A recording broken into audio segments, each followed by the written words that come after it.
Malheureusement, moi j'ai entendu des gens dire le manque de réponse est une réponse. Qui vous a dit ça? C'est une bêtise. Manque de réponse, c'est pas une réponse. Ce n'est pas une réponse. Le manque de réponse est une réponse dans le monde des orgueilleux et des prétentieux.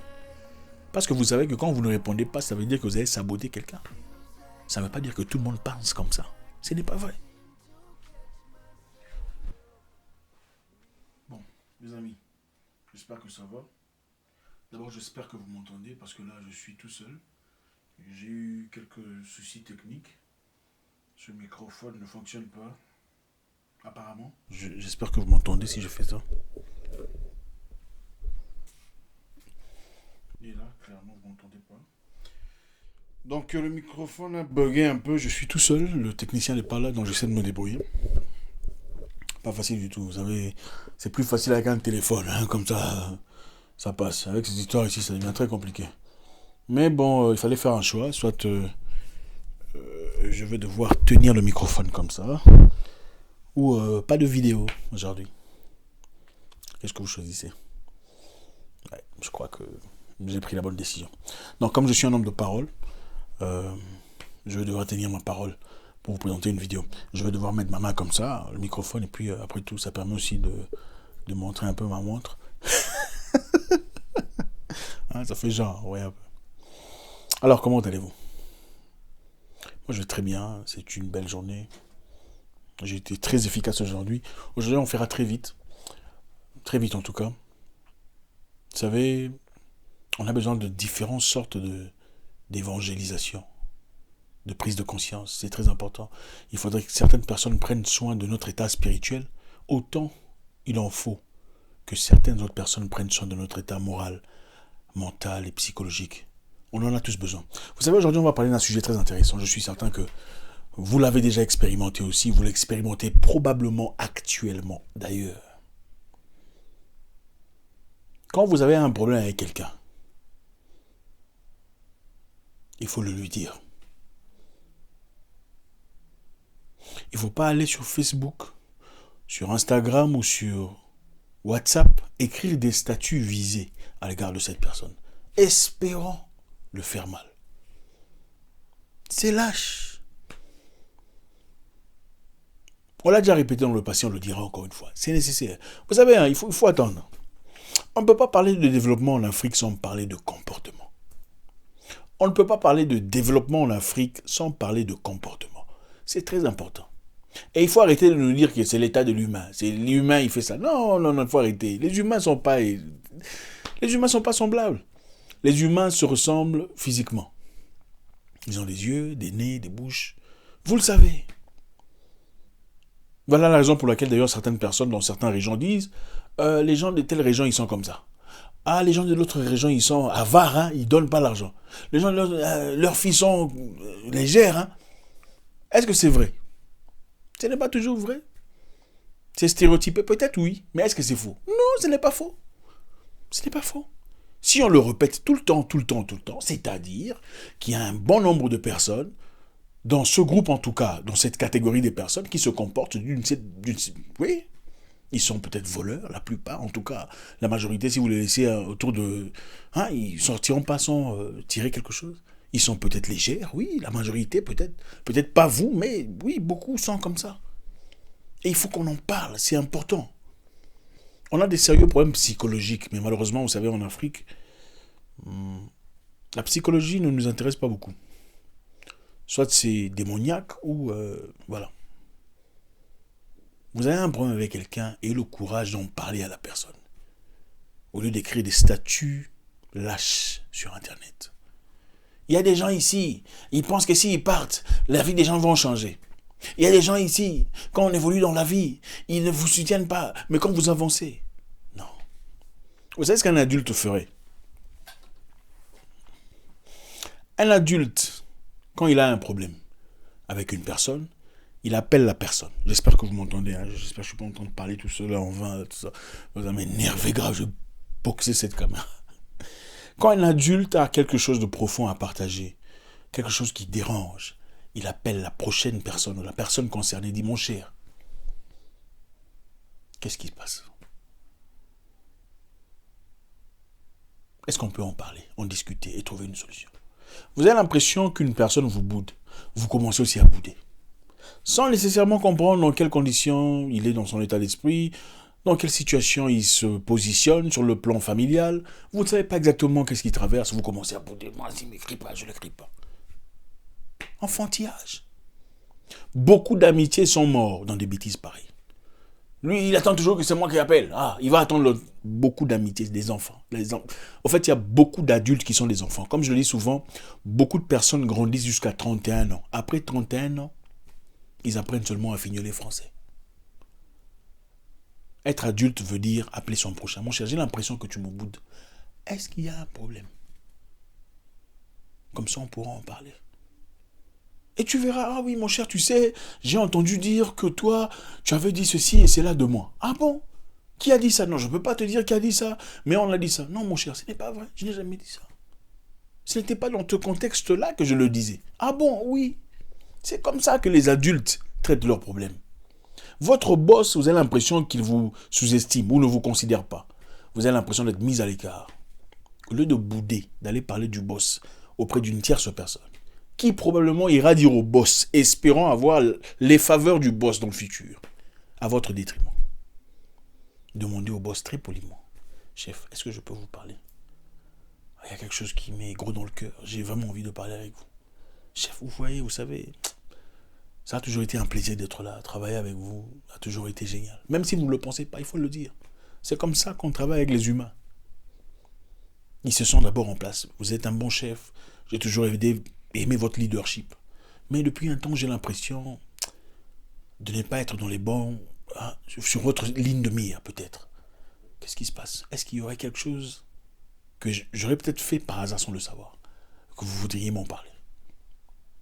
Et même s'il y avait quelque chose, d'accord, il va le mettre à l'écart pour essayer de confirmer sa théorie. Vous savez, un boss, les boss généralement veulent asseoir leur autorité en vous montrant que ce qu'ils disent, c'est ça. Non, non, je n'ai aucun problème avec toi. À partir du moment où vous en parlez, il ne fera plus jamais les bêtises, tous les chichis, tout ça, fini. Parce que consciemment, il se rend compte que tu as remarqué, tu as compris le jeu. Et le courage de parler. On n'allait pas dans un coin. Vous savez, moi, il m'est arrivé une fois. Il y a un monsieur qui était vraiment mon pote. On était vraiment proches, plus jeunes. On s'entraînait ensemble, on faisait même, comment vous appelez ça, des arts martiaux ensemble, on rentrait ensemble, on faisait des haltérophilie, bodybuilding, tout ça, on marchait dans le quartier, on était des faisans de force ensemble. On était plus jeunes, en tout cas, tout ça. Plusieurs années plus tard, chacun a frayé son chemin. Je suis parti, il est parti. On était amis sur Facebook, c'est toujours les réseaux sociaux. Les réseaux sociaux ont apporté des problèmes inexistants dans le passé, ça il faut le reconnaître. Avant, on n'avait pas cette chance de voir ce qui se passe dans la vie des gens. Mais c'est aussi ça le problème. Je remarque le gars... comment vous dites ça? Nous ne sommes plus amis. Moi, je lui envoie un truc. Demande d'amitié. Quelque temps plus tard, nous ne sommes plus amis. Je lui envoie encore un demande d'amitié. Je lui dis, mais mon cher, mais qu'est-ce qui se passe? C'est quoi le problème? Il me dira, non, tu vois... ta façon de parler, ta façon d'être, moi je comprends plus. Nous on n'a plus ton niveau apparemment. Bon, alors on n'a plus rien à se dire. Je me dis mais attendez mon frère, comment ça on n'a plus rien à se dire? J'ai peut-être fait mon chemin d'une certaine façon. Et tu as fait ta vie, ça ne veut pas dire que je me sens supérieur à toi ou quoi que ce soit.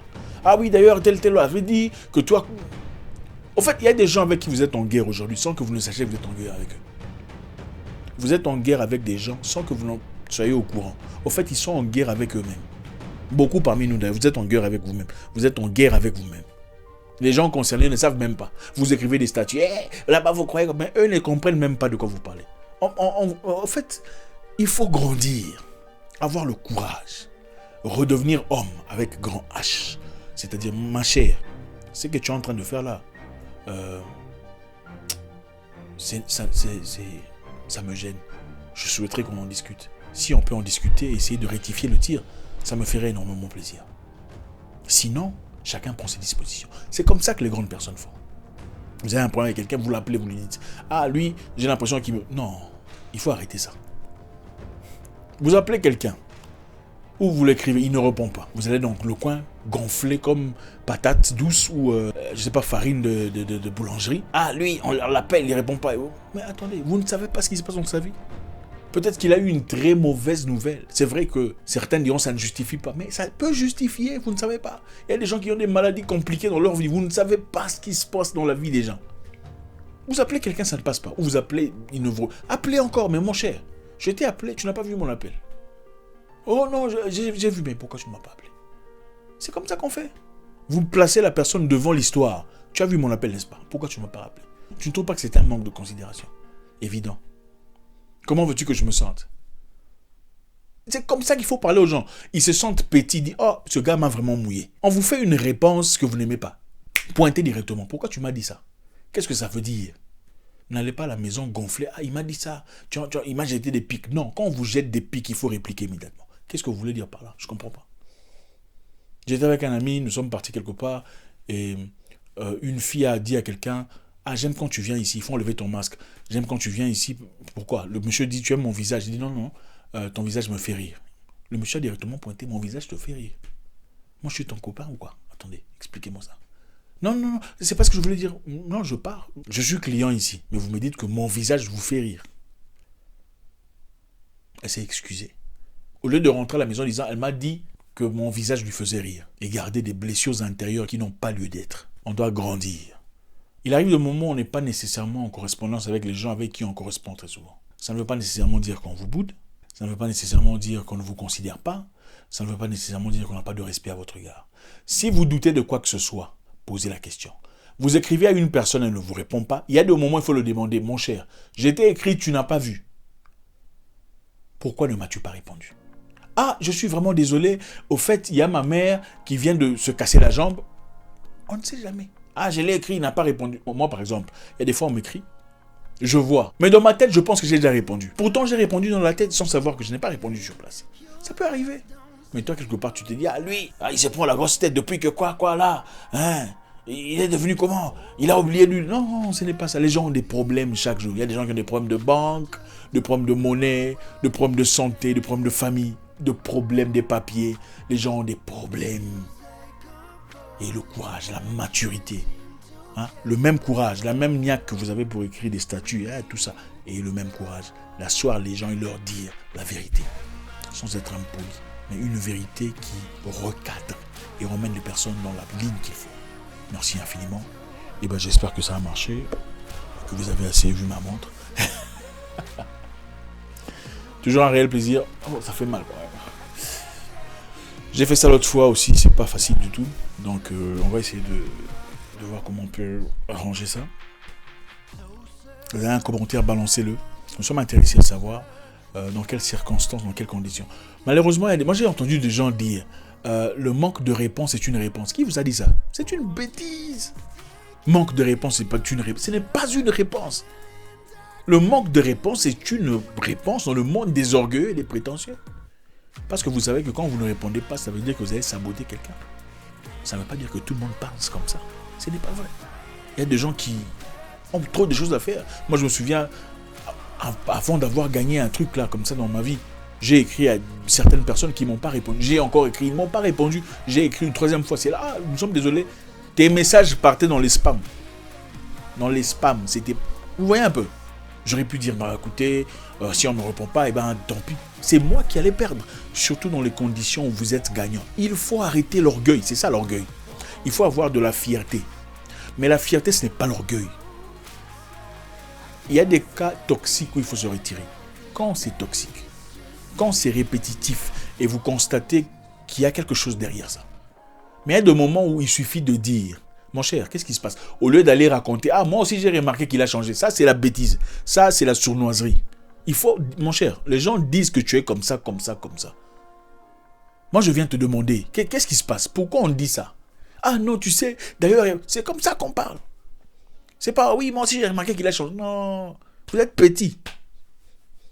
Au revoir.